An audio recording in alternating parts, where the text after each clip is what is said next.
한국은 하루 만에 결정하고 일주일 만에 세계를 체인지합니다. 진정한 21세기 진짜 강국의 모습입니다. 지금 한국의 결정에 일본의 생존이 달려 있습니다. 도쿄대학교 야스다 강당. 300명의 일본 엘리트 앞에서 한 미국인이 폭탄 선언을 했습니다. 하버드 국제정치학과 교수 다니엘 카펜터였습니다. 일본은 한국 없이 버틸 수 없습니다. 강당이 얼어붙었습니다. 왜 미국 안보 전문가가 일본을 향해 이런 치욕적인 경고를 던진 겁니까? 그 한마디 뒤에는 일본이 끝까지 숨긴 충격적인 비밀이 있었습니다. 방위산업, 조선, 반도체, 정보통신. 일본이 미래라고 부르는 모든 분야가 이미 한국 중심으로 돌아가고 있었던 겁니다. 중국도 대만도 아닙니다. 일본이 스스로 독도를 건드린 순간부터 모든 것이 무너졌습니다.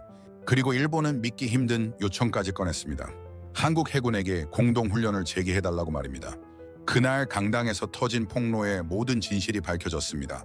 지금부터 일본이 절대 들키고 싶지 않았던 그 충격적인 현장을 공개합니다. 일본은 지금 살아남을 수 있습니까? 도쿄행 비행기에서 받은 메시지였습니다. 발신자는 일본 국방부 고위 관계자였죠. 저는 하버드 교수로 20년을 살았지만 이런 절박한 질문을 받은 건 처음이었습니다. 저는 다니엘 카펜터입니다. 하버드 대학교 국제정치학과 교수이자 미국 국방부와 국무부의 동아시아 안보 전략을 자문하는 사람이죠. 젊은 시절엔 미 해군 정보장교로 7년을 복무했습니다. 요코스카, 괌, 바레인. 분쟁지를 돌며 정보를 수집했던 그 시절이 지금도 제 연구의 뿌리가 되고 있습니다. 20년 동안 저는 일본을 연구해왔습니다. 미국이 만든 동아시아 질서의 가장 안정적인 축이라고 믿었죠. 예측 가능하고 규율 있고 믿을 수 있는 동맹이라고 생각했습니다. 그런데 지금 그 일본이 심각하게 흔들리고 있었습니다. 2024년 11월 중국은 일본을 정면으로 압박하기 시작했습니다. 수산물 수입을 즉각 중단했고 일본 영화의 중국 개봉을 전면 취소했습니다. 유엔에서는 일본 상임이사국 반대를 정식으로 명시했죠. 이건 단순한 압박이 아니었습니다. 정치, 경제, 외교를 아우르는 전면전이었습니다. 그리고 저는 도쿄대학교 야스다 강당에 초청받았습니다. 300명의 일본 엘리트 앞에서 강연하라는 요청이었죠. 일본 언론, 교수, 정치 관계자들이 모두 모인 자리였습니다. 강당에 들어서는 순간 저는 느꼈습니다. 이곳은 학술 토론장이 아니라 한 나라의 자존심이 들끓는 용광로라는 걸 말입니다. 강당 안은 사람들로 가득했지만 저는 마치 법정의 선증인처럼 고립되어 있었습니다. 일본 TV 카메라들이 저를 따라 움직였고 강당 밖에선 시위대의 소음이 들려왔습니다. 그런데 정작 강당 안은 숨소리조차 들릴 만큼 조용했습니다. 모두가 전쟁이라는 단어를 입 밖에 내지는 않았지만 공기 자체가 이미 무력 충돌 직전의 긴장감으로 가득 차 있었습니다. 그때 한 사람이 일어섰습니다. 마에다 켄타 교수였습니다. 도쿄대학교에서 30년 넘게 안보학을 가르쳐온 일본 보수파의 상징 같은 인물이었죠. 그는 안경 너머로 저를 바라보며 단호하게 말했습니다. 일본은 더 이상 모호할 수 없습니다. 우리는 대만을 지킨다고 분명히 선언해야 합니다. 강당 전체가 숨을 멈췄습니다. 전쟁이라는 단어를 말하지 않았을 뿐 그의 선언은 사실상 중국과의 전면 대결을 의미하는 것이었습니다. 일본 언론 기자들이 급박하게 필기를 시작했고 카메라 플래시가 터져나왔습니다. 저는 그 순간 깨달았습니다. 일본은 지금 절체절명의 위기에 서 있다는 것을 말입니다. 일본은 정규군이 없습니다. 자위대만 있을 뿐이죠. 원유의 80%가 대만 해협을 통과합니다. 중국이 그 해협을 봉쇄하면 일본은 국가 기능 자체가 멈춥니다. 일본 전문가들이 이 말을 할 때조차 얼굴이 굳어 있었습니다. 스스로 인정하기 싫은 약점이었기 때문입니다. 저는 마에다 교수의 발언을 들으며 며칠 전 워싱턴에서 받은 비밀 메모 한 줄이 떠올랐습니다. 일본은 점점 더 한국의 속도에 의존하고 있다는 문장이었습니다. 그때까지만 해도 그 문장의 의미를 깊게 생각하지 않았습니다. 하지만 강당의 무거운 공기를 마주하고 나니 저는 직감했습니다. 일본의 생존이 정말 한국에 달린 것일까 하는 의문이 머릿속을 가득 채웠습니다. 20년 동안 쌓아온 제 연구 모델이 무너지는 소리가 귓가에서 울렸습니다. 일본은 대만을 말했지만 제 머릿속엔 한국이 떠올랐습니다. 그리고 그 답을 찾는 과정에서 저는 놀라운 사실 하나를 발견하게 됩니다. 일본의 미래는 이미 한국에 달려 있었다는 것을 말입니다. 마이크를 잡은 제 손이 미세하게 떨리고 있었습니다.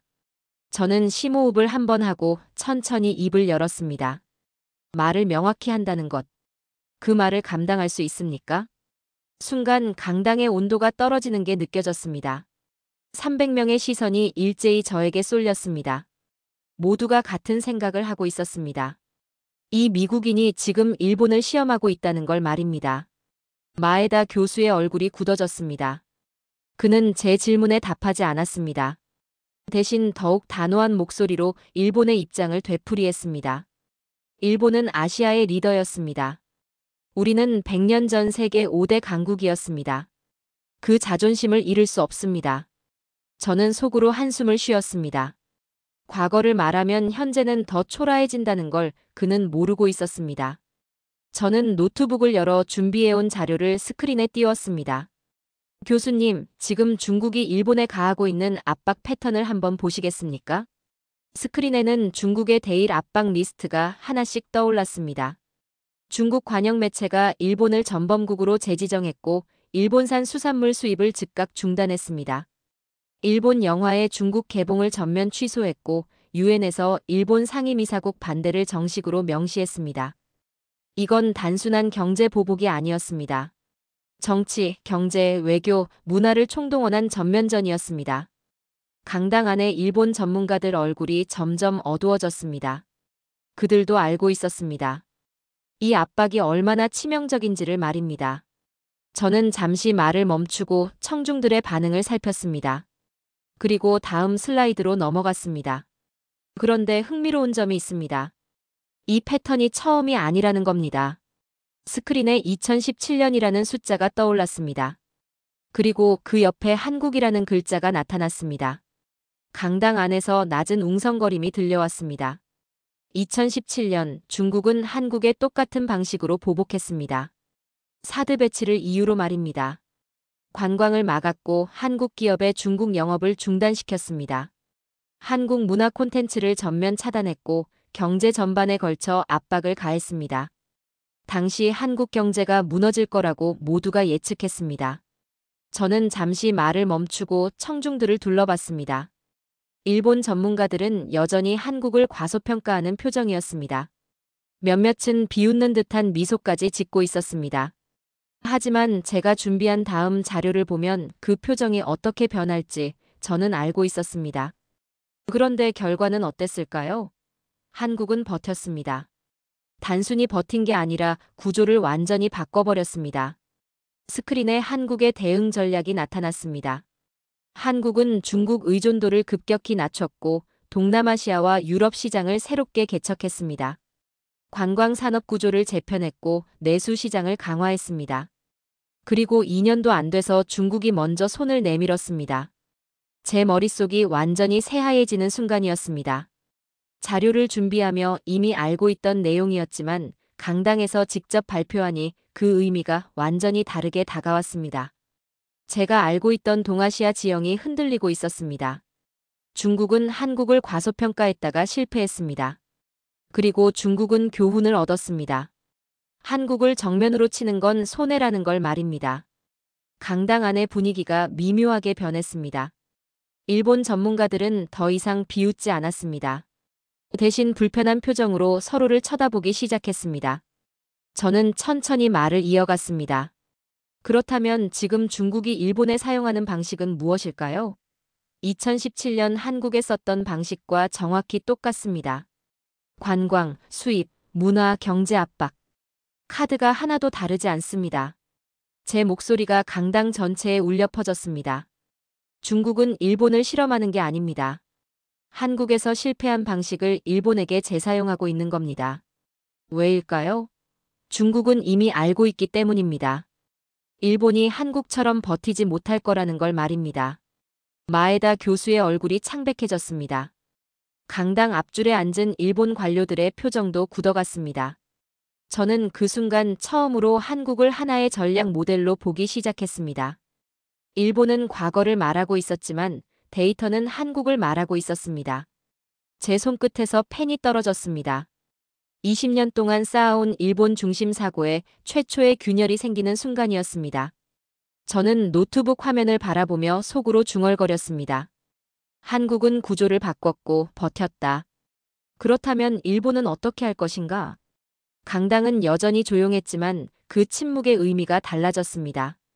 이제 모두가 같은 질문을 하고 있었습니다. 일본이 과연 한국처럼 버틸 수 있을까 하는 의문 말입니다.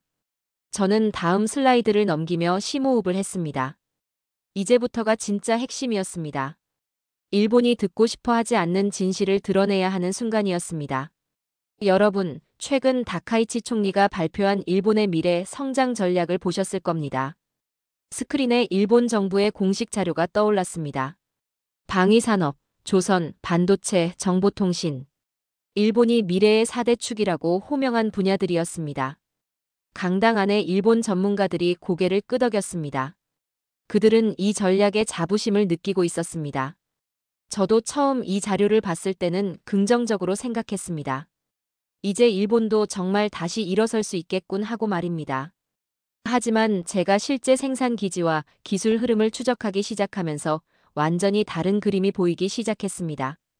저는 동아시아 지도를 스크린에 띄웠습니다. 그리고 일본이 말하는 4대 분야의 실제 중심지를 하나씩 표시하기 시작했습니다. 방위산업의 K2 전차, K9 자주포, FA50 전투기, 조선산업의 LNG 운반선과 고부가 가치 선박, 반도체의 HBM과 메모리, 정보통신의 데이터 센터와 5세대 인프라. 지도 위에 표시가 하나씩 찍힐 때마다 강당의 분위기가 변했습니다. 네 분야의 중심점이 모두 한 곳으로 수렴하고 있었기 때문입니다. 한국이었습니다. 저는 숨을 한번 고르고 다시 지도를 봤습니다. 착각이 아니었습니다. 일본이 미래라고 부르는 것들이 한국에서는 이미 현재였습니다. 여러분, 이상한 점을 발견하셨습니까? 일본이 미래의 성장 동력이라고 말하는 4가지 분야가 실제로는 모두 한국이 이미 선점하고 있는 영역입니다. 마에다 교수가 벌떡 일어났습니다. 그건 잘못된 분석입니다. 일본은 자체 기술력이 있습니다. 그의 목소리에는 분노가 섞여 있었습니다. 저는 차분하게 대답했습니다. 교수님 말씀이 맞습니다. 일본은 기술력이 있습니다. 하지만 문제는 말과 행동이 다르다는 겁니다. 다음 슬라이드에는 일본 기업들의 최근 투자 동향이 나타났습니다. 일본 방위 산업체들이 한국의 부품 공장을 짓고 있었고, 일본 조선소들이 한국의 생산 방식을 벤치마킹하고 있었습니다. 일본 반도체 기업들이 한국 소재와 장비로 시스템을 유지하고 있었습니다. 일본은 자립한다고 말합니다. 하지만 일본 기업들의 발걸음은 한국을 향하고 있습니다. 일본은 국산화를 외칩니다. 하지만 실제로는 한국 기술로 일본 시스템을 유지하고 있습니다. 일본은 경제 회복을 말합니다.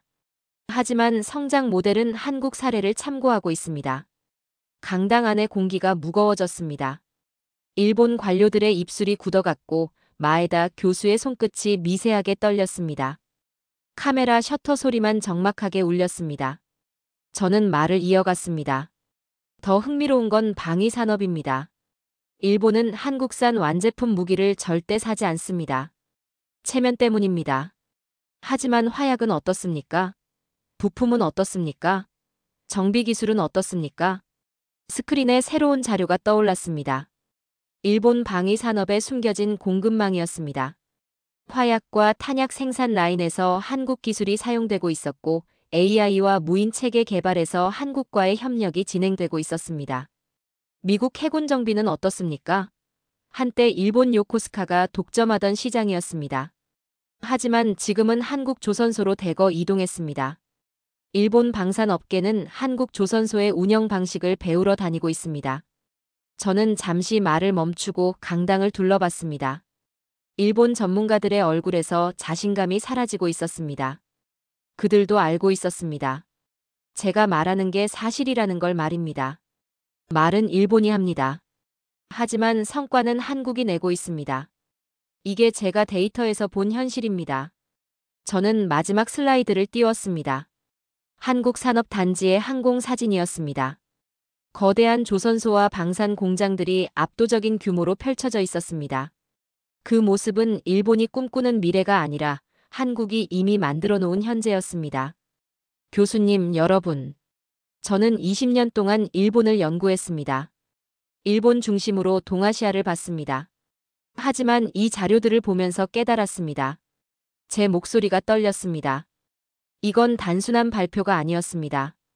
제 20년 연구가 수정되어야 하는 순간이었습니다. 한국이 이미 먼저 가 있었습니다. 일본이 미래라고 부르는 것이 한국에서는 현재입니다. 그리고 지금 매달리고 있는 쪽은 일본입니다. 강당이 진공처럼 조용해졌습니다. 마에다 교수는 아무 말도 하지 못했습니다. 그의 안경 너머 눈빛이 흔들리는 게 보였습니다. 일본은 처음으로 한국 의존이라는 데이터를 직면하고 있었습니다. 저는 노트북을 천천히 닫으며 속으로 중얼거렸습니다. 내가 본 일본은 진짜 일본이 아니었다. 한국이 이미 중심이었다. 잠시 휴식 시간이 주어졌습니다. 강당 밖으로 나온 일본 전문가들이 삼삼오오 모여 수군거리고 있었습니다. 저는 커피 한 잔을 들고 창밖을 바라보며 생각에 잠겼습니다. 이 토론이 어디로 흘러갈지 예측할 수 없었습니다. 그때 한 일본 기자가 다가왔습니다. 교수님, 일본 총리가 오늘 아침 독도에 대한 발언을 했다는 소식 들으셨습니까? 저는 순간 멈칫했습니다. 무슨 말입니까? 기자는 태블릿을 꺼내 뉴스를 보여줬습니다. 일본 총리가 공식 석상에서 독도가 일본 고유 영토라고 재차 강조했다는 내용이었습니다. 저는 말문이 막혔습니다. 지금 일본이 진짜 필요한 건 전선 축소인데 왜 하필 지금 이런 발언을 한 겁니까? 중국과의 갈등으로도 이미 벅찬 상황에서 굳이 한국이라는 또 다른 전선을 여는 이유가 무엇입니까? 휴식이 끝나고 다시 강당으로 돌아왔을 때 분위기가 완전히 달라져 있었습니다. 일본 언론 기자들이 더 많이 몰려들었고 카메라도 추가로 설치되어 있었습니다. 독도 발언 때문에 이 토론회가 급격히 정치적 이슈로 변한 겁니다. 마에다 교수가 먼저 입을 열었습니다. 그의 목소리는 떨리고 있었지만 동시에 분노로 가득 차 있었습니다. 그 섬은 역사적으로 일본 영토입니다. 한국이 불법으로 점거하고 있는 겁니다. 강당 안에서 박수가 터져 나왔습니다. 일본 청중들의 감정이 폭발하는 순간이었습니다. 저는 그 박수 소리를 들으며 한숨을 쉬었습니다. 감정이 이성을 압도하기 시작했습니다. 이건 더 이상 안보 토론이 아니었습니다. 일본의 자존심이 걸린 싸움이 되어버렸습니다. 저는 마이크를 천천히 잡았습니다. 교수님, 저는 독도가 누구 땅인지 판단할 입장이 아닙니다. 저는 미국인이고 국제정치학자입니다. 하지만 전략적 관점에서 한 가지는 분명히 말씀드릴 수 있습니다. 강당이 조용해졌습니다. 모두가 제 다음 말을 기다리고 있었습니다. 지금 일본은 중국과 심각한 갈등 중입니다. 경제 보복을 받고 있고 관광이 막혔으며 항공편이 축소되고 있습니다.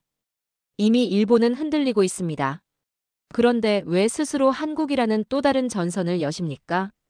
마에다 교수가 벌떡 일어났습니다. 그건 원칙의 문제입니다. 우리 영토를 포기할 수 없습니다. 저는 고개를 저었습니다. 원칙과 생존은 다른 문제입니다. 교수님. 저는 노트북을 다시 열어 새로운 자료를 띄웠습니다. 한국의 대응 속도를 보시겠습니까? 2022년 일본이 독도 관련 발언을 했을 때 한국은 어떻게 움직였습니까? 하루 만에 외교부 성명이 나왔고 일주일 안에 국제 여론전이 시작됐습니다. 한 달 안에 한일 군사 협력이 전면 중단됐습니다. 스크린에 타임라인이 나타났습니다. 한국의 대응이 얼마나 빠르고 조직적이었는지 보여주는 자료였습니다. 반면 일본은 같은 이슈를 수습하는데 얼마나 걸렸습니까? 4년입니다. 4년 동안 한일 관계가 얼어붙었고 그 사이 일본이 잃은 게 무엇입니까? 한국과의 군사정보 공유, 공동훈련, 보급 협력. 지금 일본에게 가장 필요한 것들이었습니다. 강당 안의 분위기가 싸늘해졌습니다. 일본 관료들의 표정이 점점 어두워졌습니다. 그들도 알고 있었습니다. 제가 말하는 게 사실이라는 걸 말입니다. 저는 목소리를 낮추며 단호하게 말했습니다. 한국은 하루 만에 국제 이슈를 만들고 일주일 안에 여론전을 끝냅니다. 일본은 같은 이슈를 수습하는데 4년이 걸립니다.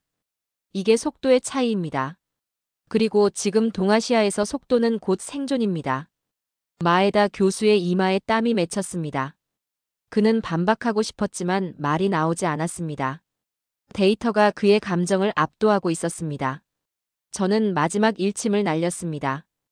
교수님, 지금 일본은 중국이라는 거대한 전선을 마주하고 있습니다. 경제력으로도 밀리고 인구로도 밀리고 속도로도 밀립니다. 이런 상황에서 굳이 한국이라는 전선을 추가로 여는 게 전략적으로 옳은 선택입니까? 독도 한마디가 일본의 생존 전략을 무너뜨렸습니다. 이건 원칙의 문제가 아닙니다. 자해입니다. 강당이 얼어붙었습니다. 숨소리조차 들리지 않았습니다. 일본 학생들은 충격에 휘둥그레진 눈으로 저를 바라봤고 언론 기자들은 급박하게 필기를 하고 있었습니다. 바닥에 떨어진 제 펜이 구르는 소리마저 크게 들렸습니다. 저는 강단 앞에 서서 침묵하는 청중들을 바라봤습니다. 이건 단순한 영토 문제가 아니었습니다. 일본의 생존 구조가 무너지는 소리였습니다. 그리고 일본은 그 사실을 스스로 인정하지 못하고 있었습니다. 휴식 시간 동안 저는 복도에서 한 통의 전화를 받았습니다. 워싱턴에서 온 전화였습니다. 국방부 동아시아 담당 부차관보였습니다. 카펜터 교수, 일본 측에서 최근 한국과의 협력을 조용히 타진하고 있다는 정보가 있습니다. 그쪽에서 확인 가능하십니까? 저는 잠시 생각했습니다. 그리고 제가 최근 입수한 자료들을 떠올렸습니다. 일본이 공개적으로는 한국을 비난하면서도 뒤에서는 손을 내밀고 있었다는 증거들 말입니다. 다시 강당으로 돌아왔을 때 저는 새로운 자료를 준비했습니다. 이번엔 일본이 가장 숨기고 싶어하는 내용이었습니다. 일본의 한국 의존도 그 실체를 드러낼 시간이었습니다. 마이크를 잡은 저는 천천히 입을 열었습니다. 여러분, 제가 흥미로운 사실 하나를 말씀드리겠습니다. 2024년 초 일본 해상자위대가 한국 해군에 공식적으로 공동훈련을 재개하자고 요청했습니다. 강당이 술렁거렸습니다. 마에다 교수의 얼굴이 굳어졌습니다. 저는 말을 이어갔습니다. 7년 동안 끊겼던 훈련입니다. 일본 쪽에서 먼저 손을 내밀었습니다. 왜일까요? 일본이 한국 해군의 대잠 능력과 이지스 시스템 운용 경험을 필요로 했기 때문입니다. 스크린에 일본 해상자위대의 공식 문서가 떠올랐습니다. 물론 민감한 부분은 가렸지만 요청 내용의 골자는 분명했습니다. 일본이 한국에 기대고 있다는 증거였습니다. 그런데 더 흥미로운 일이 벌어졌습니다. 저는 다음 슬라이드를 넘겼습니다. 같은 해 11월 한국 공군 특수비행팀이 두바이 에어쇼에 가는 길이었습니다. 연료가 필요해서 일본에 급유를 요청했습니다. 그런데 일본이 거절했습니다. 강당에서 웅성거림이 커졌습니다. 저는 목소리를 높였습니다. 거절 이유가 무엇이었을까요? 한국 특수비행팀이 독도 상공을 비행했다는 이유였습니다. 협력을 요청한 쪽은 일본이었습니다. 그런데 협력을 끄는 쪽도 일본이었습니다. 마에다 교수가 벌떡 일어나 항변했습니다. 그건 원칙의 문제입니다. 우리 영토 상공을 비행한 군대에게 어떻게 협력할 수 있습니까? 저는 차분하게 대답했습니다. 교수님, 그럼 일본 해상자위대는 왜 한국에 훈련을 요청했습니까? 원칙보다 필요가 앞섰기 때문 아닙니까? 강당이 조용해졌습니다. 저는 핵심을 찌르는 자료를 꺼낼 시간이라고 판단했습니다. 이제 일본 방위 산업의 실체를 보시겠습니다. 새로운 슬라이드가 나타났습니다. 일본은 한국산 완제품 무기를 절대 구매하지 않습니다. 체면 때문입니다. K2 전차도 K9 자주포도 FA-50 전투기도 사지 않습니다. 하지만 그 뒤에 숨겨진 진실은 다릅니다. 스크린에 일본 방위 산업의 공급망 구조가 나타났습니다. 화약은 어떻습니까? 일본 방위성이 사용하는 고성능 화약의 상당 부분이 한국 기술로 생산됩니다. 탄약 생산 라인은 어떻습니까? 한국 업체들과 기술 협력이 진행 중입니다. 함정 정비는 어떻습니까? 저는 잠시 말을 멈추고 강당을 둘러봤습니다. 일본 방위 관계자들의 얼굴이 창백해지고 있었습니다. 미국 해군 칠함대 소속 구축함들이 정비를 받던 곳이 어디였습니까? 일본 요코스카였습니다. 하지만 지금은 어디입니까? 한국 부산, 거제, 울산입니다. 일본이 독점하던 시장을 한국이 가져갔습니다. 속도 때문입니다. 정비 기간이 일본은 6개월 걸리는 걸 한국은 3개월에 끝냅니다. 강당 뒤편에서 일본 조선업계 관계자로 보이는 사람들이 고개를 숙였습니다. 그들도 알고 있었습니다. 한국 조선소들이 얼마나 빠르고 효율적인지 말입니다. 더 있습니다. 저는 다음 자료를 띄웠습니다. 2024년 9월 일본 방위성이 한국에 정식으로 협력을 요청한 분야가 있습니다. AI 기반 무기 체계, 우주 감시 시스템, 무인 드론 기술입니다. 일본이 스스로 한계를 느낀 분야들입니다. 스크린에는 일본 방위성의 협력 요청 문서가 나타났습니다. 물론 공개 가능한 수준으로 편집된 것이었지만 내용은 충분히 충격적이었습니다.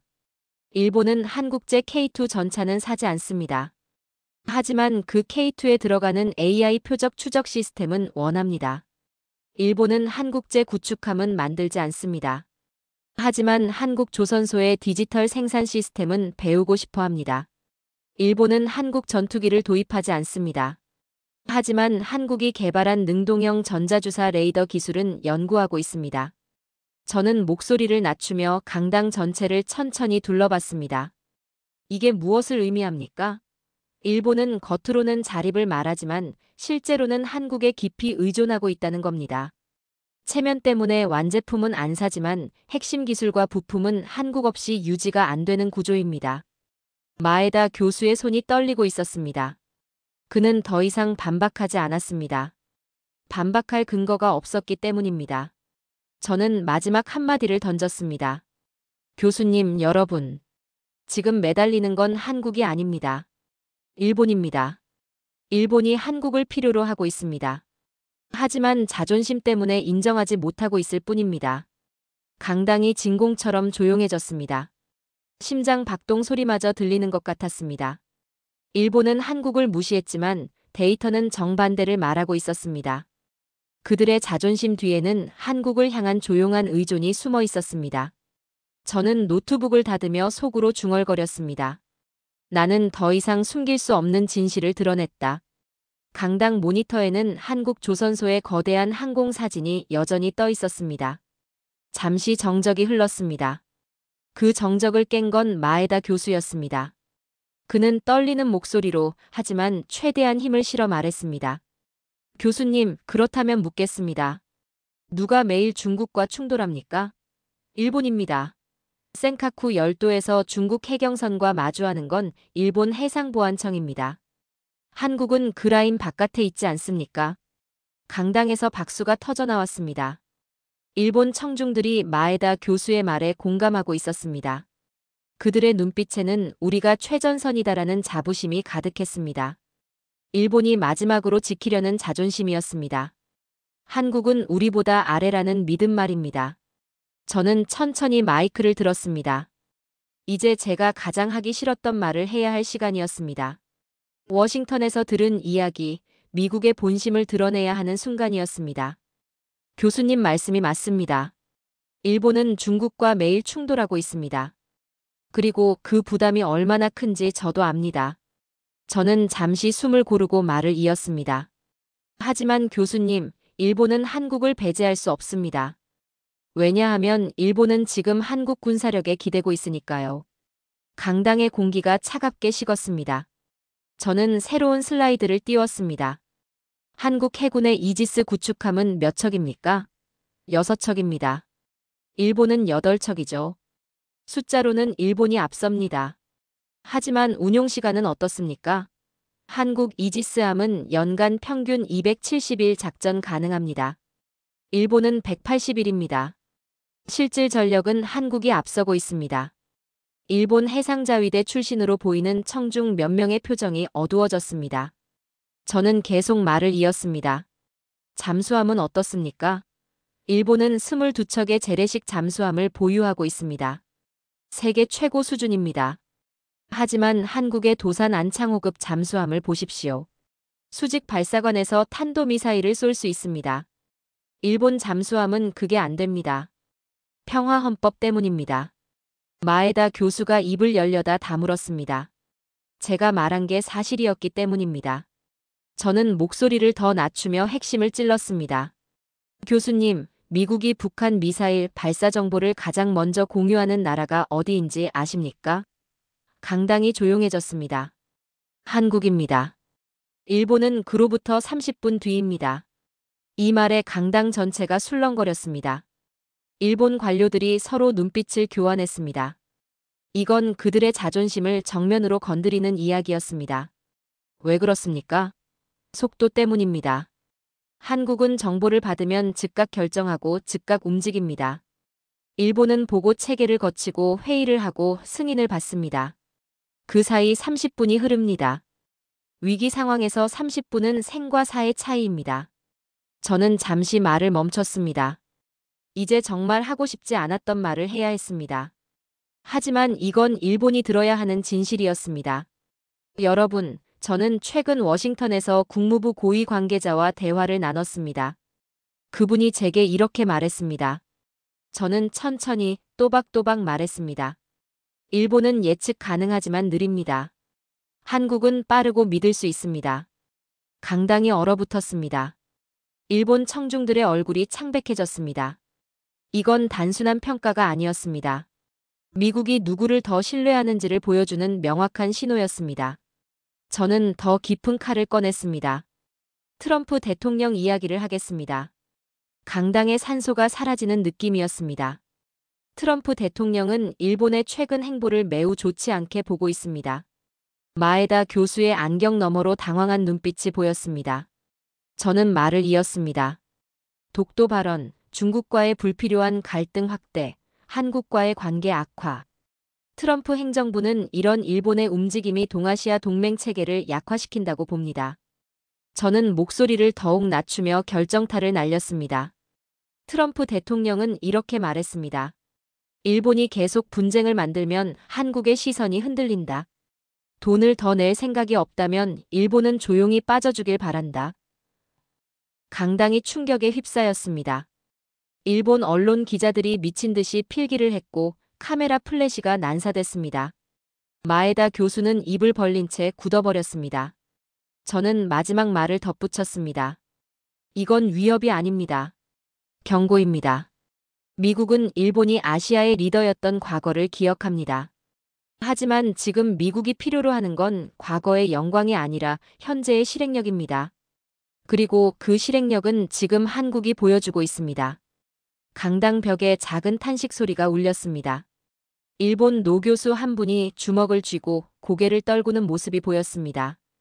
마에다 교수의 관자놀이에서 식은땀이 흘러내렸습니다. 저는 강단에 서서 침묵하는 청중들을 바라봤습니다. 제 괴종시계처럼 규칙적으로 뛰는 심장 소리가 귓가에 들렸습니다. 이 말을 전하는 제 목소리조차 떨렸습니다. 이것은 단순한 분석이 아니었습니다. 일본에게 던지는 미국의 최후 통첩이었습니다. 저는 속으로 중얼거렸습니다. 일본의 자존심이 눈앞에서 조용히 무너지고 있다. 그리고 나는 그 무너짐의 증인이 되고 있다. 마에다 교수가 떨리는 목소리로 마지막 반격을 시도했습니다. 한국을 따라가는 건 종속입니다. 일본은 일본다워야 합니다. 우리는 우리만의 길을 가야 합니다. 그의 목소리에는 절박함이 묻어났습니다. 강당에서 다시 박수가 터졌습니다. 일본의 자존심이 한데 모여 우리는 아직 아시아의 맹주다를 외치는 순간이었습니다. 저는 그 박수를 들으며 천천히 강단 앞으로 걸어나갔습니다. 발걸음 소리만 강당에 울렸습니다. 모든 일본인의 시선이 제 등 뒤에 꽂혔습니다. 저는 마에다 교수를 똑바로 바라보며 조용히 말했습니다. 교수님, 그 자존심이 지금 일본을 가라앉히고 있습니다. 강당의 박수 소리가 멈췄습니다. 저는 말을 이었습니다. 일본다움이 무엇입니까? 메이지 시대를 말씀하시는 겁니까? 마에다 교수의 눈빛이 흔들렸습니다. 저는 일본이 가장 듣기 싫어하는 단어를 꺼냈습니다. 메이지 시대 일본이 세계에 배운 이유는 일본다움을 지키기 위해서가 아니었습니다.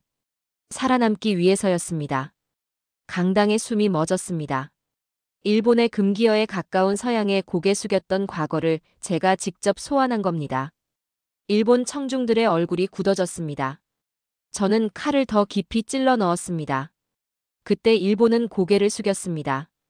프러시아에게 군사를 배웠고, 영국에게 해군을 배웠고, 미국에게 산업을 배웠습니다. 자존심을 버린 게 아니라 살기 위해 배운 겁니다.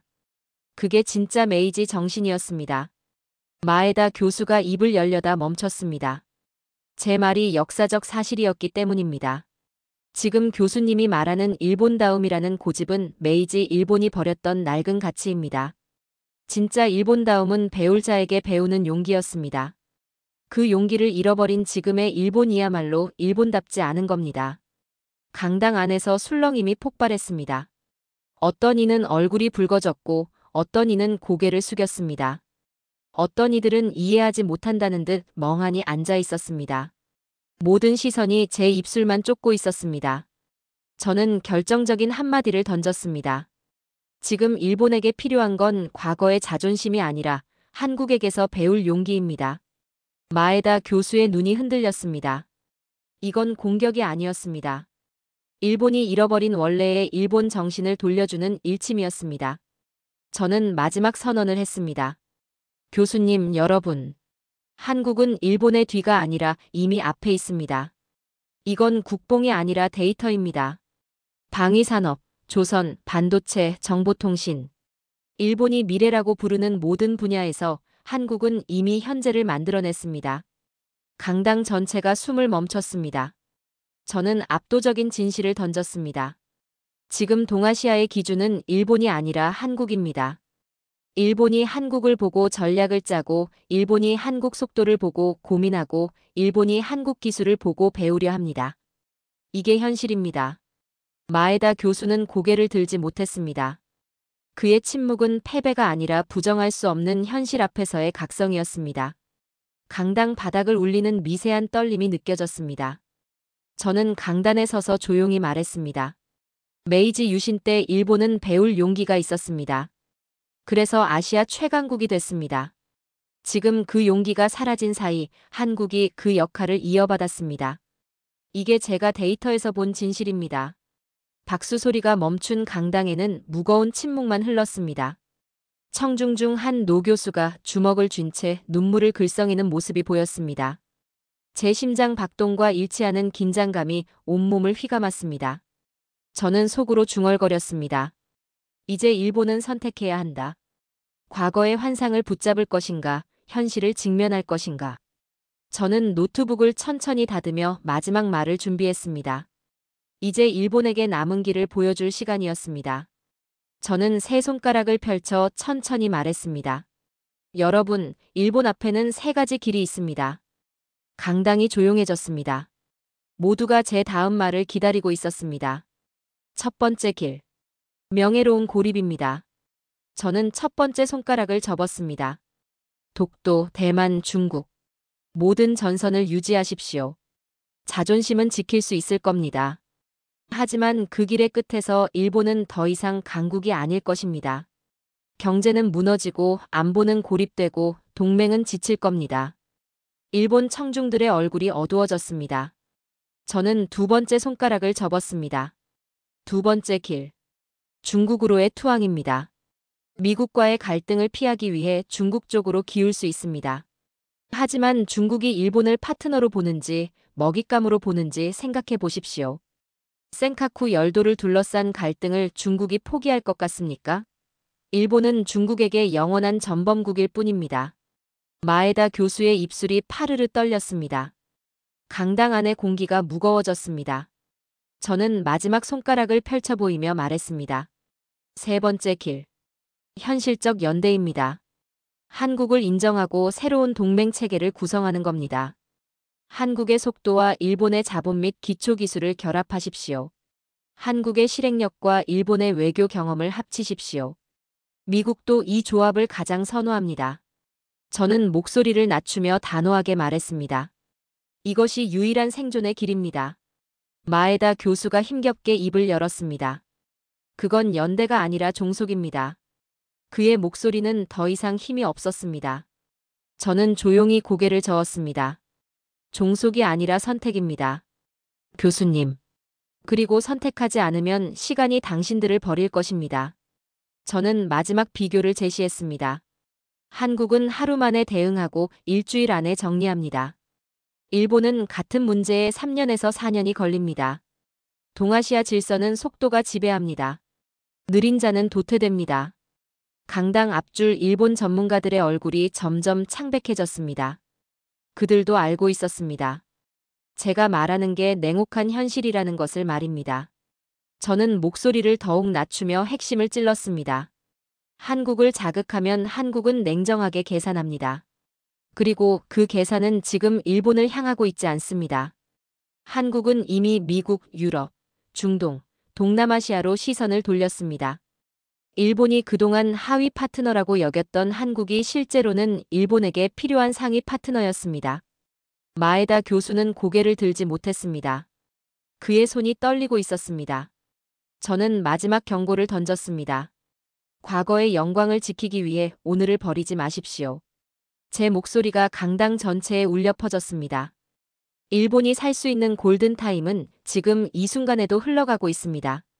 메이지 시대 일본은 배울 용기로 강국이 됐습니다. 지금 일본에게 필요한 것도 똑같은 용기입니다. 한국에게서 배울 용기 말입니다. 강당 LED 조명 아래에서 먼지 입자들이 반짝였습니다. 누군가 가볍게 내뱉은 젠장이라는 한숨이 들렸습니다. 마에다 교수의 굳은 턱선이 마침내 풀어지는 게 보였습니다. 저는 강단을 내려오며 마지막 말을 남겼습니다. 일본에게 남은 건 단 하나의 질문뿐입니다. 과거를 지킬 것인가, 미래를 선택할 것인가. 그 답을 내놓을 시간이 얼마 남지 않았습니다. 토론이 끝난 후 강당을 나서며 저는 뒤를 돌아보지 않았습니다. 그 자리에서 무너진 것은 일본의 자존심이 아니라 일본이 붙잡고 있던 오래된 환상이었습니다. 그리고 제가 본 것은 하나였습니다. 동아시아의 중심이 이미 이동했다는 명백한 사실이었습니다. 한국은 앞으로도 속도로, 실력으로, 실체로 증명할 것입니다. 그리고 일본은 이제 선택해야 합니다. 골든타임은 기다려주지 않습니다.